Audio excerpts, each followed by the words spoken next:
இந்த இருக்கையெல்லாம் மாத்திட்டு இல்ல, ஏற்கனவே மரபு அண்ணா திராவிட முன்னேற்ற கழக எதிர்கட்சி துணைத் தலைவராக தற்போது அங்கீகரிக்கப்பட்டு அதற்குரிய இருக்கைகளை வழங்கியிருக்கிறார்கள் திரு உதயகுமார் அவர்கள். நீண்ட நெடிய காலமாக மெஜாரிட்டி அண்ணா திராவிட முன்னேற்ற கழகம் எதிர்கட்சி தலைவராக இருக்கிறார் அண்ணன் எடப்பாடியார். நாங்கள் எதிர்கட்சியாக இருக்கிறோம்.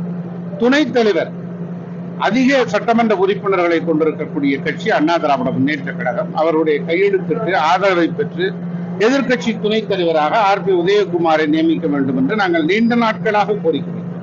அந்த மரபை பின்பற்றாமல் இருந்தது திராவிட முன்னேற்ற கழகத்தின் அரசு. இப்போது அந்த மரபை பின்பற்றி இருக்கிறது. எங்களுக்குரிய அங்கீகாரம் கிடைத்திருக்கிறது. எதிர்கட்சி துணைத் தலைவர் என்கிற வாய்ப்பு அண்ணா திராவிட முன்னேற்ற கழகத்தின் விசுவாசமிக்க தொண்டருக்கு கிடைத்திருப்பது மகிழ்ச்சி அடைகிறது.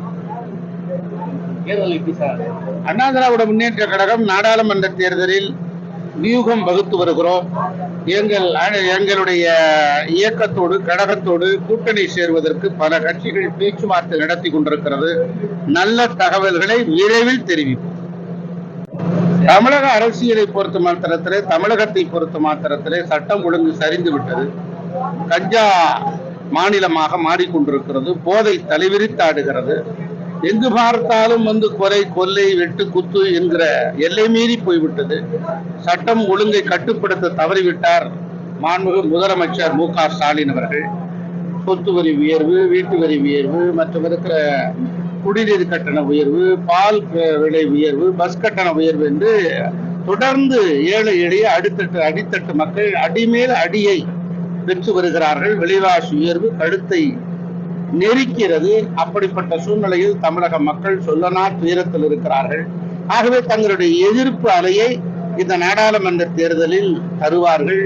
அப்படி தருகிற போது அண்ணா திராவிட முன்னேற்ற கழகத்திற்கு அந்த வாக்குகள் வரும் என்கிற நம்பிக்கை எங்களுக்கு இருக்கிறது.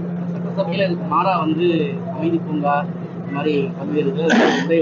ஆமா, சட்டமன்றத்தினுடைய உரையிலே பார்த்தீங்கன்னா அமைதி பூங்கா என்று சொல்கிறார்கள். ஜிஎஸ்டி 20,000 கோடி வசூலாச்சு, எங்களுக்கு எல்லாம் தரலைன்னு சொல்றாங்க. முன்னுக்கு பின் முரணான உரை. ஒரு பொய் மூட்டையை. செய்திகளை உடனுக்குடன் தெரிந்து கொள்ள நமது அம்மா இணையதள தொலைக்காட்சியை சப்ஸ்கிரைப் செய்து அருகில் உள்ள பெல் ஐகானை